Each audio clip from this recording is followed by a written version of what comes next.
I think it's been a year already since we started doing shows with Ming as the Equinox, which is actually crazy. Anyway, I'm in studio, Carl Maglowski and Ming Chen pushing the buttons. Welcome to the Equinox, ladies and gentlemen. Matt Siriani here. How is everyone doing? Good. How are you?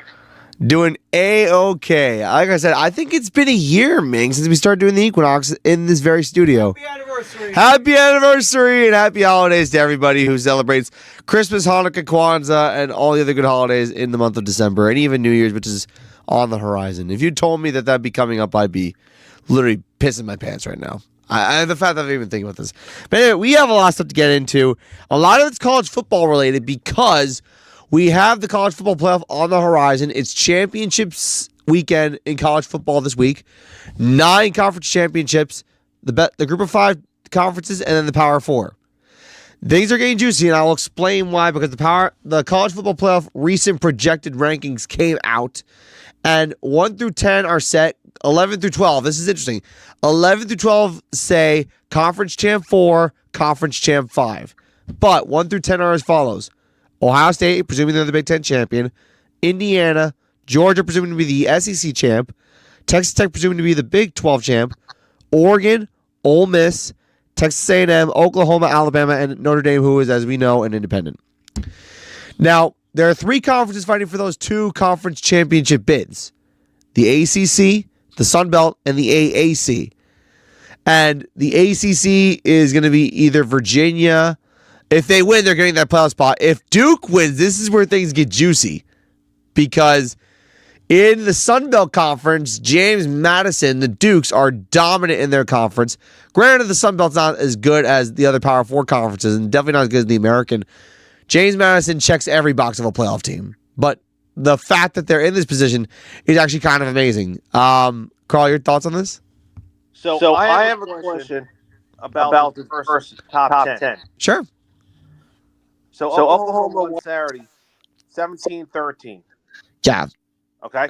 And Alabama won 27-20. The game was ugly.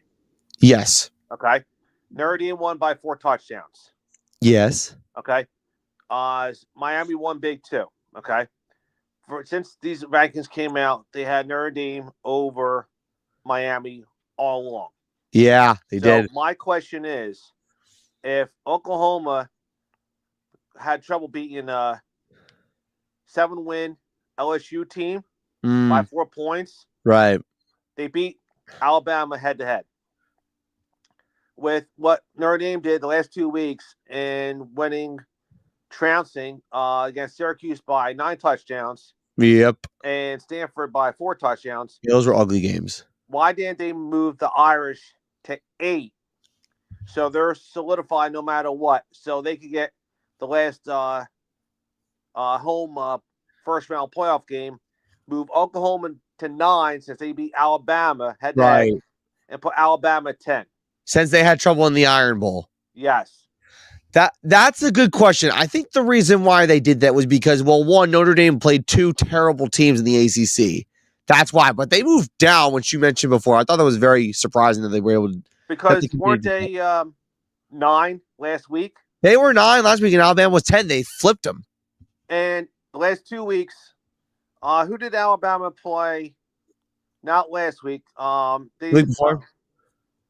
Who did they play the week before? The week before Alabama, they played Eastern Illinois. So that's the FCS team.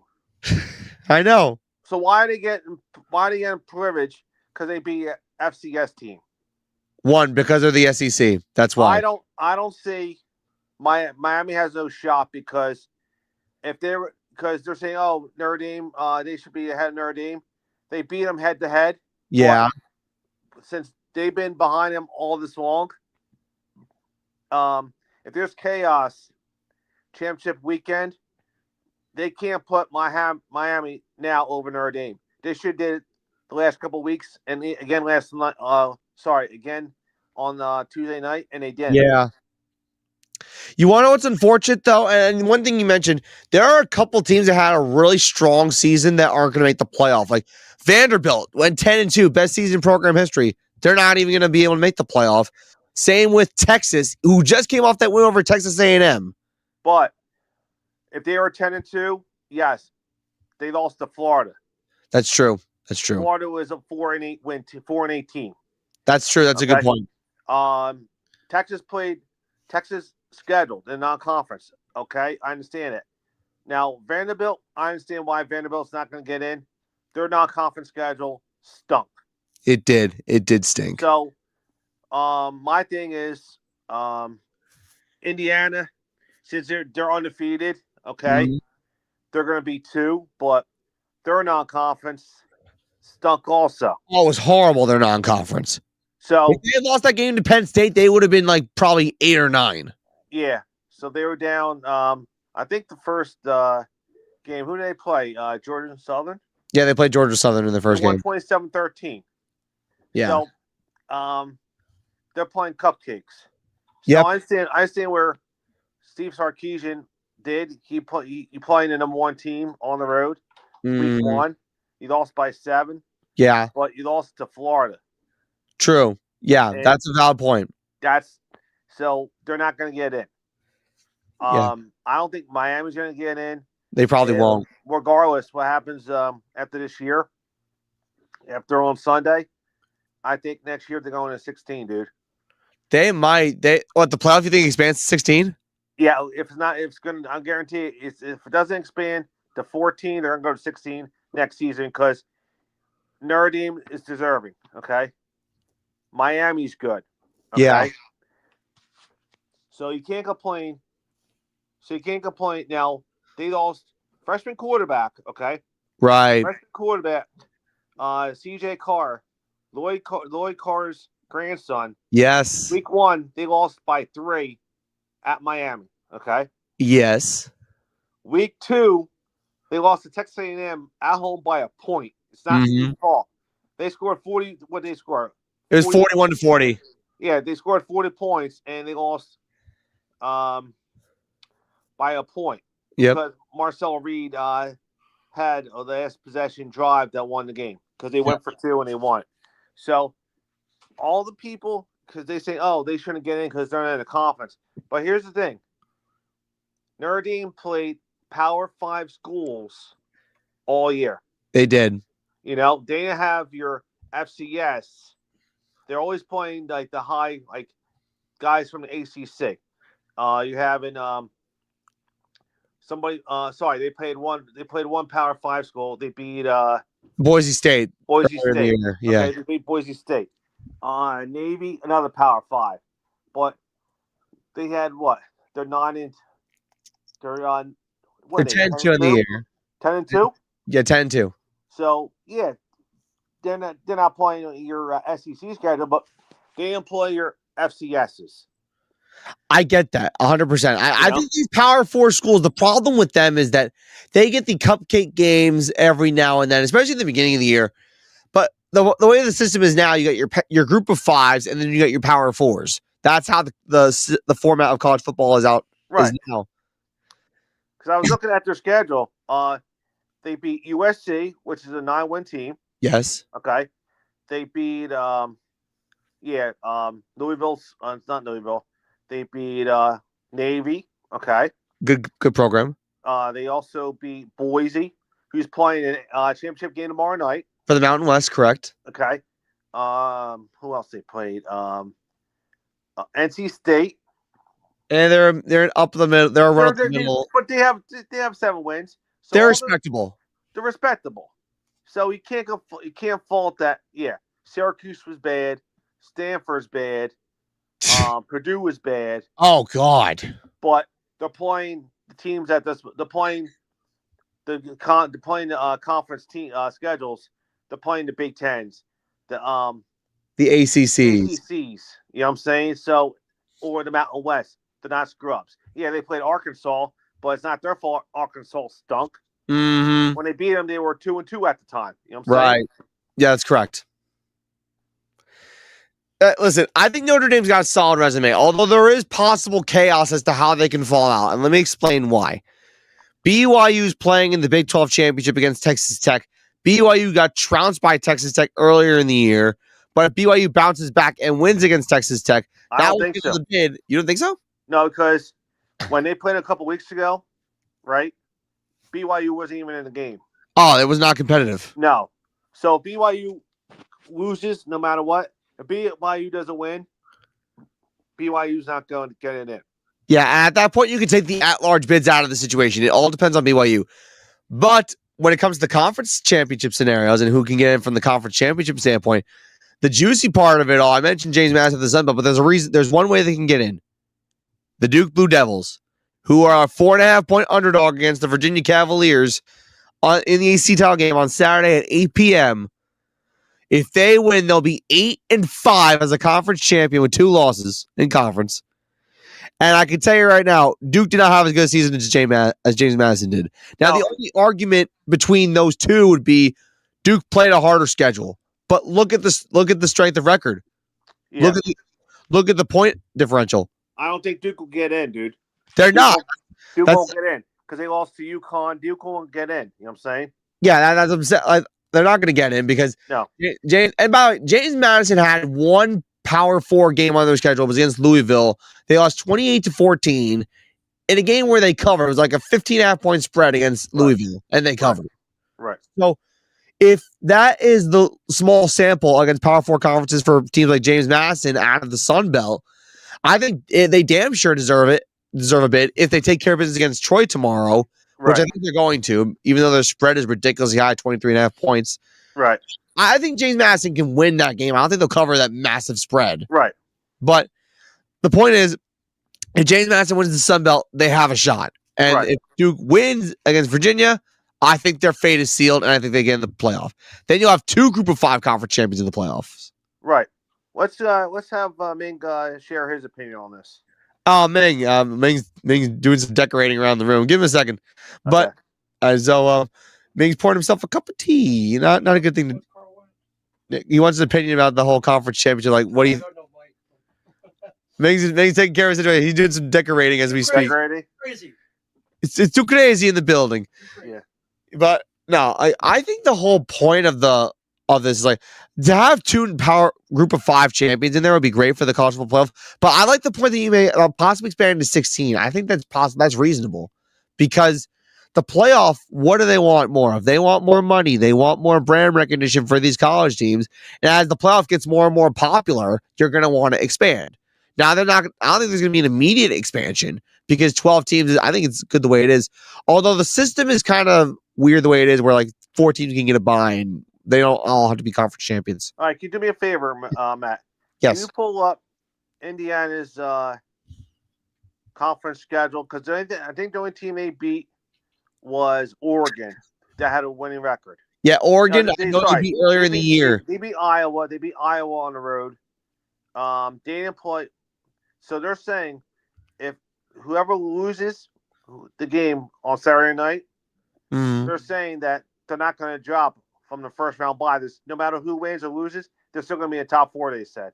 Yeah, please put that up, Ming. That Indiana schedule. It's actually kind of shocking what I'm looking at right now, reflecting on their schedule. Look at that. They played Old Dominion and Kennesaw State. Look at that. Old Dominion they played, right? Yes. What's their record? Old Dominion. Old Dominion, they're 9-3 on the season. I saw them. Hold on here. So I can't look at it. So Old Dominion looks like who was next? Kennesaw State, who's competing for the Conference USA Championship. Okay. Who was after Kennesaw State? Indiana State. Come on, that's FCS, man. Come on. Come on, man. Indiana State, Sycamores. Come on, dude. Then they had Illinois, who were ranked number 9 at the time, and they blew them out 63-10. That's fine, but come on, Indiana State, Sycamores. Come on. Yeah, that's kind of Old Dominion. Old Dominion is what? Conference USA. They're the Sun Belt. Old Dominion. Sun Belt. So I understand. Old Dominion and Kennesaw State. They're in a group of 5. But come on, Indiana State. Come on. It's a joke. It's a joke. Yes. Illinois. Illinois has 8. What? Illinois has what? 9 wins. They had 9 wins on the year. They're not making the Big Ten championship, but they are getting a bowl game. Iowa, 8 wins. Not bad. Not bad. Oregon is a playoff. Oregon, yes. Yeah, that's worthy of something. Michigan State, no. No, they stink. UCLA stinks. It's terrible. Maryland stinks. Whew. Penn State stinks. Well, They're they just made it to a bowl game beating Rutgers. They're 6-6. Yeah, true. They played Wisconsin, right? Terrible. They played Purdue. They played Purdue. That's a mostly terrible conference. So here's the thing, Matt. They got lucky. They didn't play Ohio State. Yeah. They didn't play Michigan. Mm-hmm. They didn't play Southern Cal. Nope. So, you know what I'm saying? Yeah. They're two because they're undefeated. Yeah. That test. So, if they lose Saturday, I think they'll drop. Oh, man, I don't even know. Because if they drop, say if they lose their Saturday, they will probably drop the 4. I think so. Texas Tech would probably be 3. Mm. Georgia 2. Yeah. And then 5 would be. Oh man, so I think Oregon State's put at 5. Yeah, and Mississippi State is 6. Yeah. So now they can actually now Texas A&M's done. They're at 7. So there's a good possibility that you may have another rematch of Notre Dame going to Texas A&M going to College Station. Very possible. Yeah. So they both played last year opening night, and Notre Dame won by I think 10 points. I think. Correct. And week 2, Texas A&M went to Notre Dame and they won by a point. So this would be the rubber match. It would be a rubber match, and I think it would be a very entertaining matchup, especially because you look at Notre Dame. You mentioned they lost their first 2 games. They lost their first 2 games by a combined 4 points. Yes. Like, that's amazing how they bounced back and racked up 10 straight the way they have. Now, Ole Miss is going to be good, although they will not have Lane Kiffin after the season. Now, that's the low ball. That's the low ball because he's just going to LSU for the money. Oh, yeah, and he's getting a lot of it. Now, here's the thing. He better win because if he don't win in a couple of years, he's going to get clipped. Mm-hmm. So they're saying that because I was listening to Joel Klatt on Monday on First Things First. Correct. And they said that with what was it Monday or Tuesday? It could have been Monday or Tuesday. No, Monday. Right. I saw the episode when he was on there. Mm-hmm. They're saying that LSU is basically not a good job right now. It's not. It's really not. He could have stayed at Ole Miss, be in contention, win his 10 games, and be in contention. Be a perennial playoff team. Yep. So now every year he's got to play Oklahoma. Play Alabama every year. Oklahoma every year. And I think it's going to be harder to win LSU because Ole Miss, you could win your 10. And if you're respectable, you'll get in. LSU, You want to know something? I don't know if you heard the details of Lane Kiffin's new contract with LSU.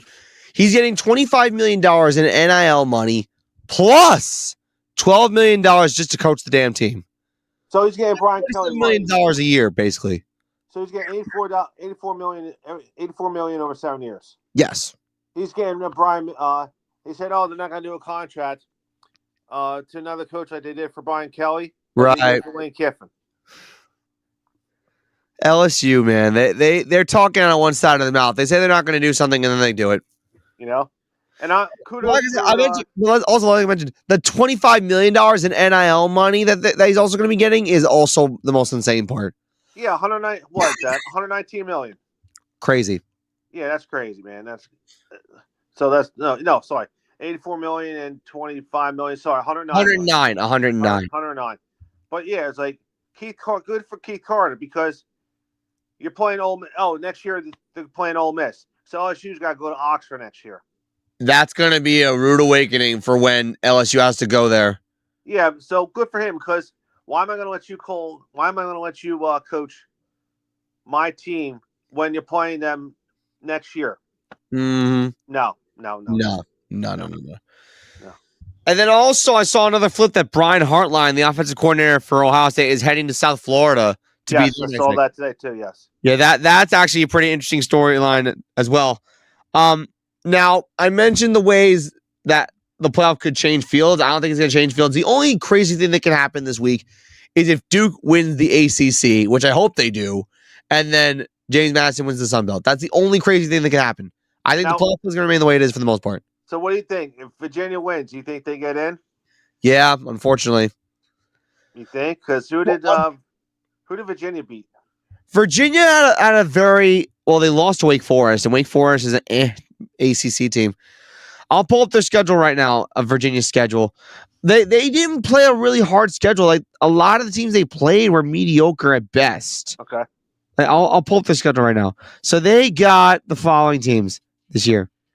They had Coastal Carolina, Right. they had NC State, they had William and Mary. Yeah. Stanford, Florida State when they were 8th at the time. Right. Louisville, Washington State, North Carolina, who was trash. Right. They barely beat them by 1. Then they had Cal, the Wake Forest loss. They beat Duke earlier in the year, and then they beat Virginia Tech. Okay. And that leads up to their rematch with Duke. So if they win, if they beat Duke, you think they're going to be so they'll be 11. They'll be 11-2, and the 11 seed. No, they'll be the 11 seed. Yeah. And I think North Texas will be the 12. Yeah. Wait, you think North Texas wins against Tulane? I think so. I feel like that game's too close to call. I've seen a lot of people predicting like that is like it could go either way. I like North Texas a lot. I think they're very well-rounded across the board. Tulane's got some really good pieces, but I just think North Texas is just a little bit better. Right. But people are hyping up Tulane. Actually, if I looked at the spreads for the game right now for North Texas and Tulane, North Texas is a 2.5-point favorite. It's very small spread. Right. But I think that could be interesting. I want to actually predict these games before we move on to something else. So the Sun Belt Championship, Troy versus James Madison. James Madison, 23.5-point favorite. I think James Madison wins, but they don't cover. I'm picking the Duke. They're the Dukes, right? Yeah, they're the James Madison Dukes. Yeah, I'm going with the Dukes to win. I don't know. That 22.5 is a big number. That's a really big number. So I'll say James Madison by 17. That's fair. Next up, we got Kennesaw State at Jacksonville State for Conference USA. No spread. Nobody cares. But I will say Kennesaw State wins the Conference USA championship. I don't know how good they both are. So I'll go with Jacksonville State at home. That just cause that's fine. North Texas Tulane. We both said North Texas just now, but do they cover -2.5? I think they do. I think they just cover. I think they win by 3. UNLV at Boise State. Boise State 5.5-point favorite. This game will be on Bluefield. Yes. I love Bluefield. Yeah, it's going to be cold in Boise. UNLV gets to play their home games at Allegiant Stadium in Vegas. That should be fun. It's gonna be cold tomorrow night in Boise. So I like the Broncos to cover. I'll take the Broncos as well. Next up, we got the Big 12 championship games. This is the Saturday games. We got BYU at Texas Tech. Texas Tech -12.5. I'll go with the Red Raiders.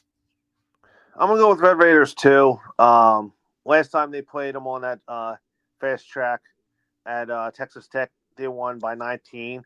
It should have been more but they were kicking field goals. Yeah. I think they could win by 14. I was gonna say 14 is I think my predicted margin for this game. Right. All right. Next up, we got Miami, Ohio at Western Michigan for the MAC championship. Western Michigan -2.5. I'm just going with Miami, Ohio, just because. Yeah, I don't know. I guess I don't know who's the home team. I guess Western Michigan's. It's Western Michigan, yeah. I guess they have a better overall record. Yes. Conference, and so I'll go with Western Michigan Broncos. Okay. Next up, we have Georgia at Alabama, the biggest rivalry in the SEC for the SEC title game. Georgia, 2.5-point favorite in Atlanta. I could see. Alabama didn't want to play Georgia. Yeah. Georgia I'm going with the Bulldogs. I think Georgia wins, and Alabama slides down to 10. I think this will be really close. I think Georgia wins by 1. I think they win, but they don't cover that 2.5. It's going to be close. So I think Georgia wins. So Alabama drops down to 10, and then it probably bumps Notre Dame up to 9. I can see that. Next up, we got the battle of the undefeateds in the Big Ten Championship. We got the Indiana Hoosiers at Ohio State in Indianapolis in Lucas Oil Stadium. So this is technically a home game for Indiana. Ohio State's a 4-point favorite, though. It doesn't matter for Ohio State, but I guess Ohio State wants to. Whoever wins this game is going to be playing at the Rose Bowl on New Year's Day. Yeah. So it doesn't matter. I'm going to go with the Buckeyes because now they're running the ball, and you can't stop. Julian saying, yeah. You got Caden Tate, and Jeremiah Smith are you got Tate, and then Jeremiah Smith. Yeah, they're too good, and even they're running the ball now. Also, now you know what I'm saying. Yeah, their running game has gotten better over the course of the season, and their defense with Matt Patricia. Yeah. They're first in the country. They haven't even given up 100 points total on the season. So what they're averaging? Only giving up 9 points a game. So 93 points divided by 12. They're averaging giving up a little more than a touchdown a game. So Indiana hasn't seen a defense like this all year. They haven't. And I wouldn't be shocked if Ohio State wins by 2 touchdowns. You know what? Call me crazy. Indiana all the way. Indiana outright. And then the main event of the weekend. The Duke Blue Devils at the Virginia Cavaliers in Charlotte, North Carolina for the ACC championship game. Virginia, 4.5-point favorite. You know what? It'll be nice. It'll be nice if Virginia wins because of everything that happened the last couple years ago. Yeah. For feelings wise, I want Virginia. But for conference, and I want to see chaos where nobody from the ACC gets in. I'm gonna go with Duke, but I would be happy if Virginia wins it and they get into the playoff where they were a couple years ago. You know what I'm saying? Yeah. You know what? I'm all for chaos. Duke. I'm taking it. Duke wins. Get the Dukes in. That's how I'm saying it. I want James Madison in. They deserve it. And the ACC's been a terrible, terrible conference all season long. They don't deserve a damn thing this year. Right. All right. So that covers the college football aspect of things. Now we're going to get into the NBA, and we have history potentially in the balance in the next several days. So obviously, the Oklahoma City Thunder are far and away the best team in the NBA. They have a 21-1 record through 22 games, and they are 3 wins away from tying the Golden State Warriors of 2015-2016 for best start through 25 games at 24-1. That's pretty remarkable, and I honestly credit Shai Gilgeous-Alexander, who has the second longest streak in NBA history, scoring 20 points or more. Right, 92 games, right, and counting, because that dude is he's consistent. And I give him a lot of credit. Right. And so there's that. And I also want to get into the NBA Cup predictions because the NBA Cup is also on the horizon. That will start on December 9th, and December 10th is when the knockout round starts and then leads to the semifinals. Remember, the final 2 teams in each conference will go to Vegas for the NBA Cup semifinals. And I think Vegas is also going to have an NBA expansion team within the next few years. But anyway, we got the Knicks at the Raptors, and we got the Heat at the Magic. The battle of the whatever division the Knicks and the Raptors are in, because of it, apparently divisions don't matter anymore. They're versus Atlantic. Battle of Florida. They're Atlantic? Yeah. Okay. So Knicks and Raptors, Carl, who do you have?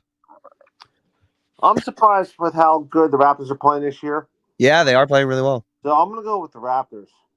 The game's in Toronto, right? It is in Toronto, correct. Yeah, for some reason, the Knicks can't win road games. They suck on the road. Yeah, that's true. Outside the Garden, they're bad. But you know what? For some reason, I want to go with the Knicks. The Raptors are a really good team this year to start. I'm taking the Knicks. And then Heat at the Magic. That's the Battle of Florida. I'm gonna go with the Magic in an upset. Where's the game at? Is the game in Orlando or Miami? It is in Orlando, in Broward County. I'm gonna go with the Magic. All right. I'll take the Magic too. I just have a feeling that they're so young and they're starting to gel now. And I think that's really going to help them. Then we got the Western Conference bracket. We got the Suns at the Thunder. Thunder are good, man. They're looking like they're going to go back to back. What are they? 20-1. 21-1. 21-1. Yeah, they're on fire. How many have they won in a row, dude? 13. 13. Make it 14, dude. Because I think Booker's out, right? Yep. Yeah, Thunder. Thunder all the way. Thunder all the way. Next up, we have the Spurs at the Lakers. The Lakers got LeBron James back recently. Luka's out though. Yeah, Luka is out. Correct. You know what? The Lakers should win this, but I'm gonna go with the Spurs. I like the Spurs. I don't know if you've been keeping an eye on how Dylan Harper's been doing, but Dylan Harper's been playing really good. That's good. And that's my guy from Rutgers. One of my guys from Rutgers. The other is Ace Bailey, who's played for the Jazz. I don't even know how he's doing, but the Jazz are not that good of a team. And then that would mean we have the Magic at taking on the Raptors for you. Who do you think wins that?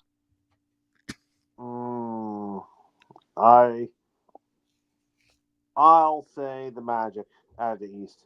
All right, the Orlando Magic out of the East, and then you have the Thunder and Spurs in the West. Until they prove me wrong, I'm going with Thunder. All right, Thunder. So then I'm assuming Magic, Thunder. Yeah.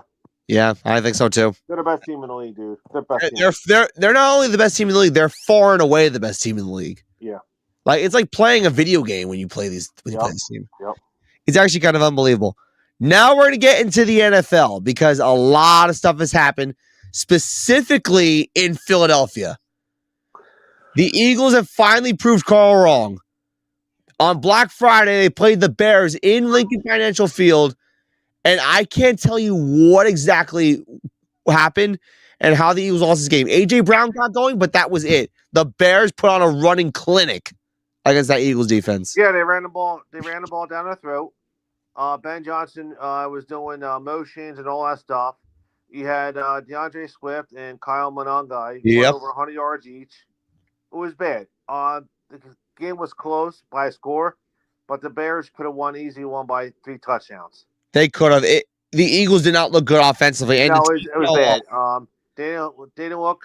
So here's the thing: when A.J. Brown gets his numbers and they lose, he don't say nothing. Right. But when he doesn't get his numbers and they win, he's complaining too much. He's not a team player. No. So at the end of the year, I think whatever happens, they're going to try to get rid of him.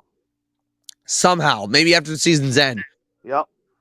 And also, do you hear that sound, Carl? That's the sound of the Dallas Cowboys breathing down their throats. Big game tonight. If the Lions win, the Eagles are still going to win the East. Here's the thing, though. I understand what they're doing with Jalen Carter. He's out week to week because with the shoulders. Yep. They just got to design runs or just do something where, and they got to just somehow. I don't care what they got to do. Just beat the Chargers. Agreed. Beat the Chargers because still they're favored by 2.5 on Monday. Yes, they are. So I don't care if you win by a field goal or win by a point. Just win the game on Monday, and the next week you have the Raiders. Yep. You'll be 10-4. Who cares about the Buffalo game? And then you have 2 games against the Commanders to win the division and be either worse the 2 or 3 seed. Yeah. Actually, the fact that the Bears are the number 1 seed in the NFC right now is actually bananas. Yeah, I'm not. How last year I was all go. If I don't see nothing in the next 5 weeks, if they win the first playoff game, I won't be shocked. If they win the first playoff game, that's good. But divisional round, they'll be out. Yep. And honestly, I want after that Eagles Bears game, there was a little bit of trouble in Philadelphia, and this involved their offensive coordinator, Kevin Patullo. His house was vandalized by a bunch of angry fans following the Bears loss, and he addressed it earlier today, saying that conduct was unprofessional. Yeah, that is unprofessional because people have bad days at the office, but there's no need for people to egg his house. That basically gives people, media, and other fans, oh, this is Philadelphia for you. It's like, come on, man. It's like continues the narrative of Philadelphia. Yeah, it's like, dude, you're just making yourself look bad. It does. Yeah, they're professionals. They're not human. They make mistakes. It's like, I don't know if it was college. I don't know who it was. High school kids. I don't know. But regardless, it was wrong. It was bad. But you want to know something, though? I think this also begs the question if the Eagles miss Kellen Moore, because Kevin Patullo has not really been a phenomenal play calling ever since he got the job. Well, it's not all him because he takes orders from Siriani. So he does it from Siriani, I'm saying. Yeah, not my cousin. He's not my cousin. No. So yeah, it's crazy. So last year, their offense when Kellen Moore was there, the offense coordinator last year, same numbers, but the offensive line was a lot healthier. So you were able to get Saquon 2,000 yards. Right. There's holes where he could do it, the 60-yard runs off the dime. This year, the offensive line's hurt. So, that's correct. Yep, and that's why it's hard for him to get those 5 yards and those 20-yard runs, to 60-yard runs. He's only averaging 3.9 yards. It's not his fault, but that's what Sirianni. If Sirianni just says this is how he wants his offense to be run, you know what I'm saying? Yeah, but like, why can't he just take the playbook from Patullo and call the plays himself? Because Patullo hasn't been doing too good.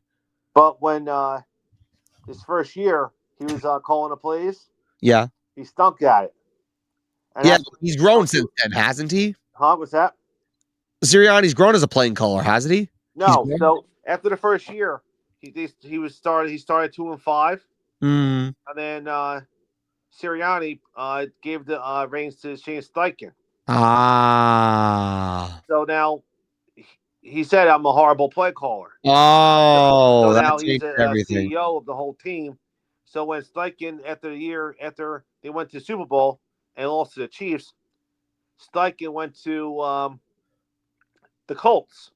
That's right. And then they brought in Brian Johnson. He was there already, but they promoted him as offense coordinator. Yeah. That didn't happen. At the end of the year, he got fired. And then Kellen Moore came in. Kellen Moore came in for 1 year. See, you're not having multiple guys. You're not having guys stay for a couple of years. It's every year you're getting all new offensive coordinators. And that's why you're having issues. You know what I'm saying? I get it.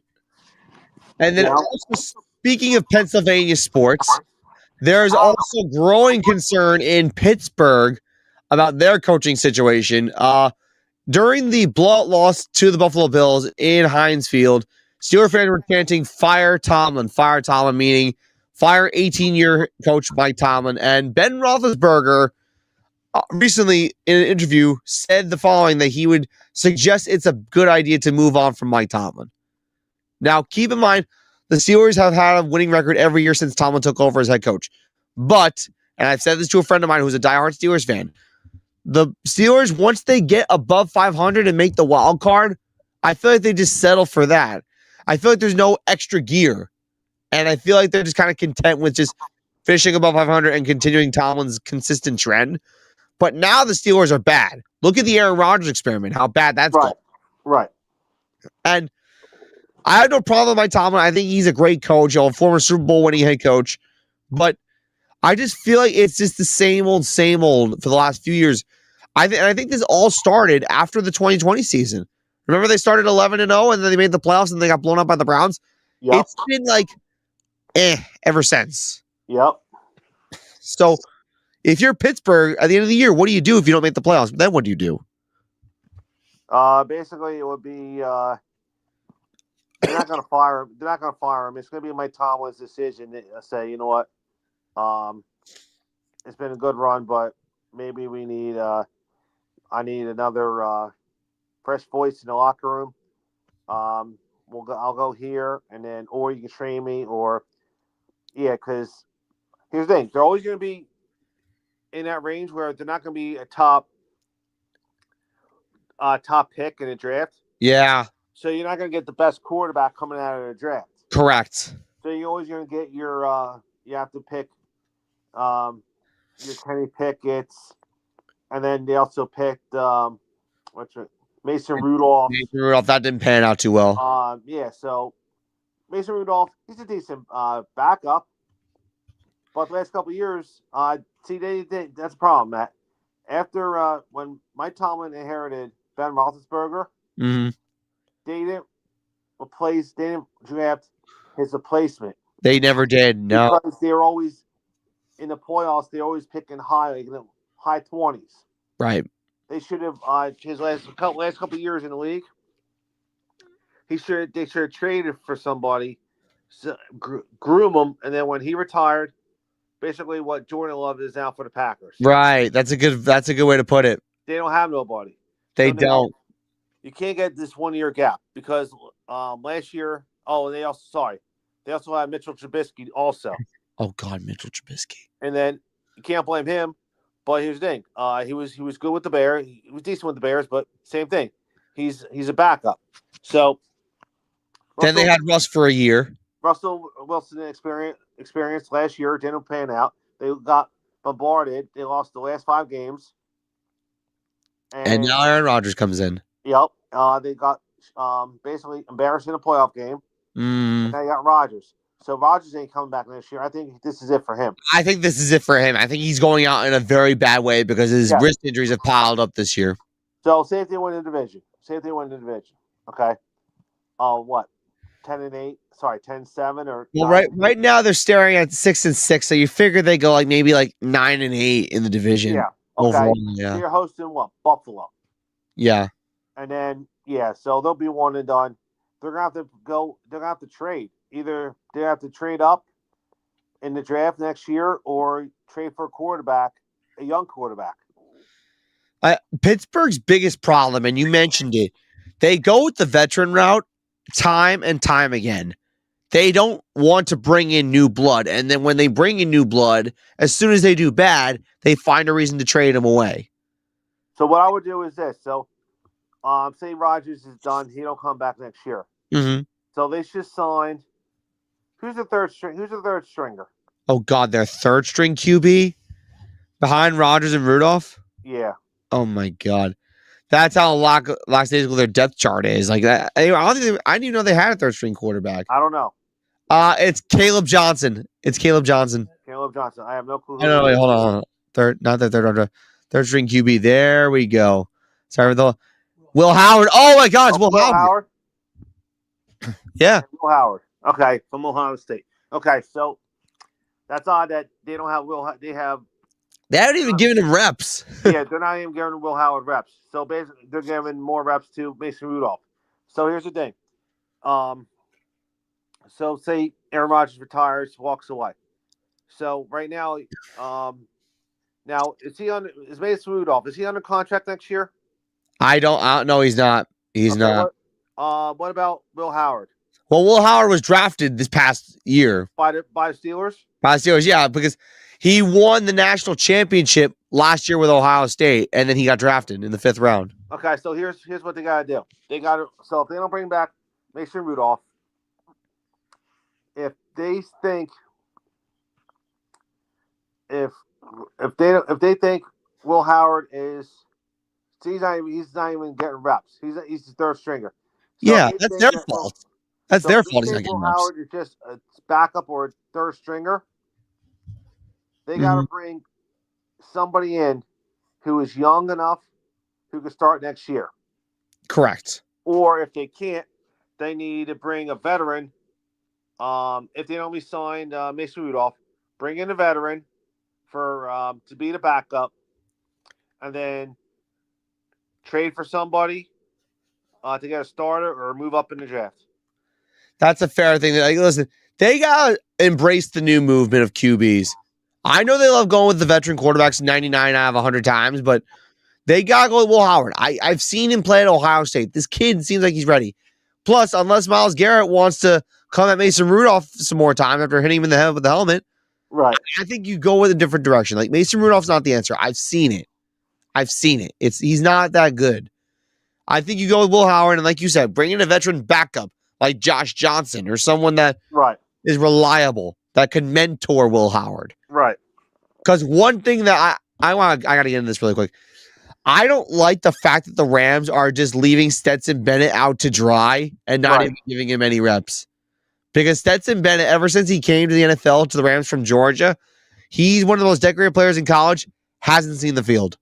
Now, why are they giving? Now, why is Jimmy G the Rams backup? So why is McVay doing Jimmy G the backup and not Stetson Benton? Your guess is as good as mine. I guess they love the GQ cover model and not a guy who has a lot of experience playing high at the college level. Who knows, man? It's just appalling to me.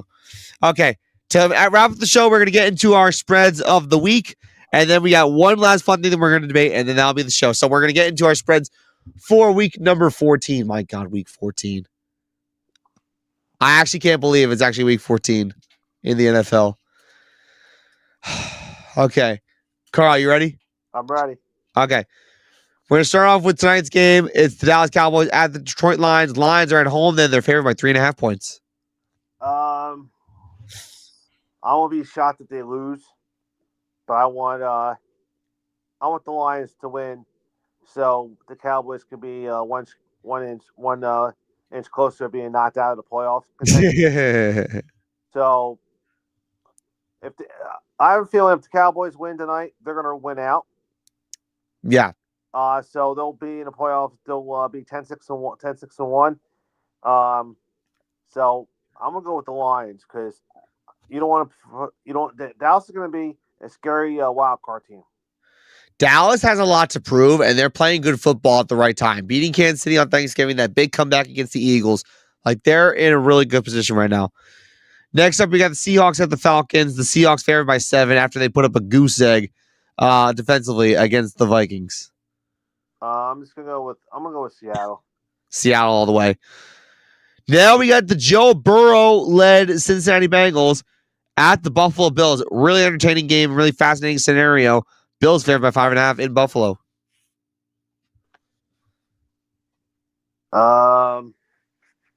Bills looked good. Bills looked real good on Sunday.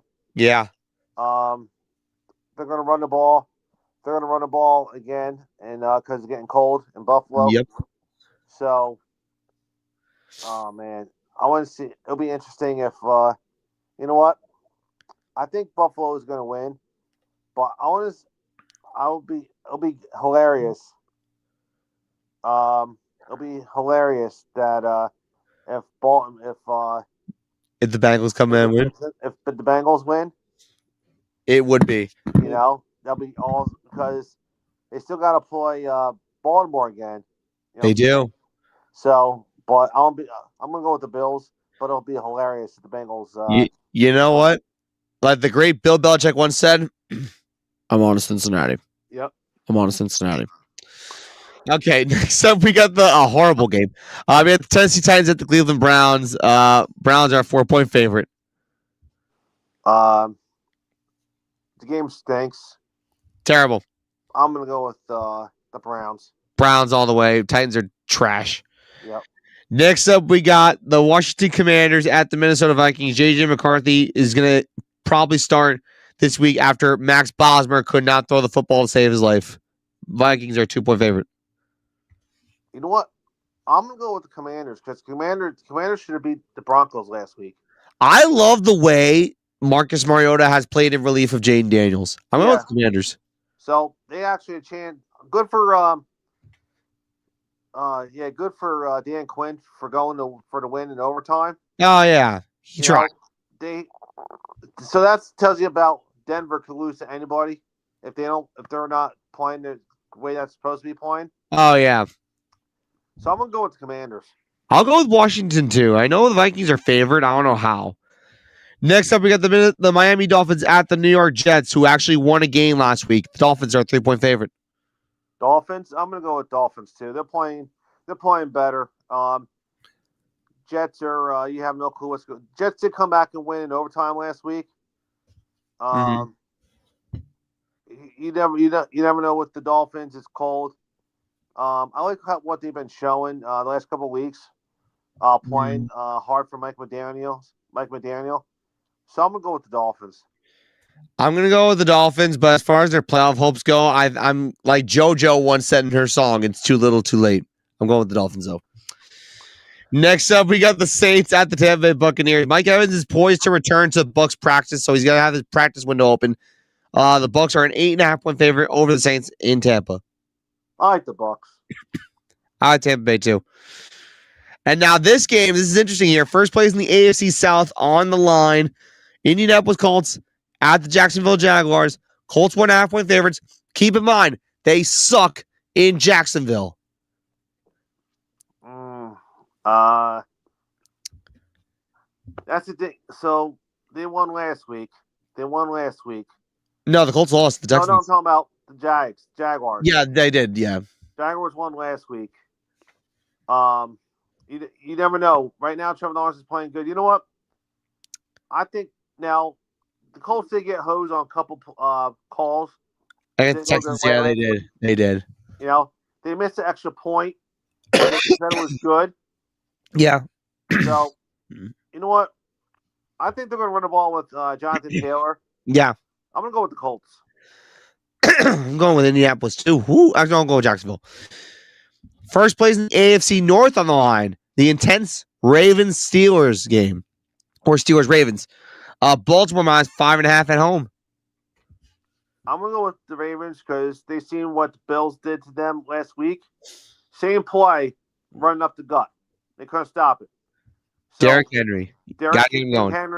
King Henry, because Lamar hasn't been playing well. I think I can see Derrick Henry running for at least between 150 and 200 yards. They're going to run the ball down their throat. I like that. I'm going Baltimore. I think the Pittsburgh Steelers have just fallen off a cliff. Now we're going to get to the 4 o'clock slot. This is going to be starting off with the Broncos and Raiders. Broncos minus 7.5 in Vegas. I mean, come on. Well, they had trouble against the Commanders. They did, and they did have trouble against the Raiders the first time around, but the Raiders have proven that they are not competitive at all. I like the Raiders. I like the Raiders to cover. I think. Well, the thing is, Denver plays a lot of really close games. It seems like they win these very close games. That's actually kind of good for playoff purposes. But I'm going with the Broncos, I guess. I think, for argument's sake, I'll say they win by 7, so they just don't cover. Next up, we got the longest running rivalry in NFL history. First place in the NFC North on the line. The Chicago Bears at the Green Bay Packers in Lambeau Field. Packers a 6.5-point favorite. All right, so Packers 6.5-point favorite. Mm-hmm. So I was impressed with the Bears. I was really impressed with the Bears. I don't know what the weather is going to be in Lambeau. I don't know. You know what? The Bears have been showing me something. They have. I think they're going to do the same thing what they did to the Eagles. They're probably going to double team Micah and neutralize him. I think they can have Kyle Monangai and DeAndre Swift run the ball again on them, 100-plus yards both. Possibly. I'm going to go with the Bears. I'm going to go with the Bears. And the reason why is because I actually like Kyle Monangai. He is a former Rutgers running back, and he was actually really good there. He's proving it so far in Chicago. Next up, we got an NFC West battle. We got the Los Angeles Rams at the Arizona Cardinals. Rams are an 8-point favorite. Arizona is just so disappointing. The Rams lost last week to Carolina. Yeah, that was a shocker. And the Cardinals covered against the Bucs. Mm-hmm. You know what? I think the Rams will win, but I think the Cardinals will cover. I can agree with that. Jacoby Brissett's been playing really well in relief of Kyler Murray. I can only imagine how that's going to go with Kyler Murray at season's end. I think he might be done. Next up on Sunday Night Football, we got the Houston Texans at the Kansas City Chiefs on Sunday Night Football. Chiefs in Arrowhead minus 3.5 points.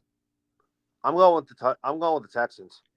I'm going with the Texans too, and also Josh Simmons, the Chiefs left tackle, is on the IR after wrist surgery, so that's going to be huge. And last but certainly not least, we are going to Monsters University because on ESPN Plus, Mike Wazowski will take on Sully in a Monsters Inc. animated game on ESPN Plus. Not just kidding. It's the Philadelphia Eagles at the Los Angeles Chargers. Although if you want to watch the Monsters Inc. version of the game, you have to get ESPN Plus for it. I'm not watching that. I love Monsters Inc. I even love Monsters U, but I'll watch the regular game. Carl? You know what? Prove me wrong. Show me something. I'm going with the Chargers. Justin Herbert is banged up. I'm going with the Chargers too. You know what? Because the Eagles need to prove me wrong. I mean, their offense has been pitiful the last few games. They've gotten away with it for the most part, but the Cowboy loss, the Bears loss, I think they might be cracking a little bit. So I'm going with the Chargers. Now, those are spreads for Week 14. Now, one thing I wanted to mention before we go, and I think this is a really fun way to conclude, on New York Sports Instagram account, they had the final tally of the 2025 New York City mayoral race. Now, we're not a political show here, but I thought this was funny. So there was Zohran Mamdani, Andrew Cuomo, and Curtis Sliwa were the three main candidates on the New York City mayoral ballot. But three certain people, New York athletes, got votes. Jalen Brunson got 27 votes. Aaron Judge got 11 votes. And then Cam Scottaboo got 11 votes. So I wanted to open up this little floor here for a small little conversation before we go. If you had to pick the New York sports king right now in New York at this point in time, who would you say would it be? Would it be Scottaboo, Judge, or Brunson? King? Yeah. If I had to guess, I think people will say Judge. You know what? I actually put a poll about that on Instagram. A lot of people are saying Jalen Brunson. Brunson? I can see that. I can see Brunson, but like I made a really good argument against that because Jalen Brunson did not come to New York authentically. He was traded by Dallas to come to New York. Right. That was the one thing. Second thing is Aaron Judge has 3 MVPs. Aaron Judge is the best hitter in baseball. Aaron Judge was a Yankee through and through. And also Aaron Judge is a larger-than-life figure, 6'7", 282 pounds, and is probably one of the more likable faces in the game. And the face of baseball, arguably. And I don't want to hear any Shohei Ohtani nonsense because I don't want to hear it. It's Judge. And listen, I think Jalen Brunson's really good. I'm not saying anything bad against him. I think he's a really good player and he's done well with the Knicks. But he's just not full representative in New York like Aaron Judge has. Like Aaron Judge has this sort of presence that whenever he walks into a room, you just feel like you're in the presence of something great whenever Aaron Judge comes around. Brunson's good. And then Cam Scottaboo, I mean, I love the guy, but he's only a rookie. You know? Right, Carl? Right. Like that's how I feel. I thought that was really funny, though, when I saw that on Instagram. I'm like, I had to mention this. But anyway, that is going to wrap us up for the Equinox today. We will be back on Rider University Airways for Equinox 2.0 this Saturday. Me, Carl, and our friend Gavin Hawks will be there giving you all the best in sports. And we'll probably brushing you up on what's happened on Friday with the conference championship games. But anyway, from Carl, Ming, and Matt, this has been the Equinox. And like SpongeBob SquarePants always said, old people are the greatest. They're full of wisdom and experience. Take care, everybody.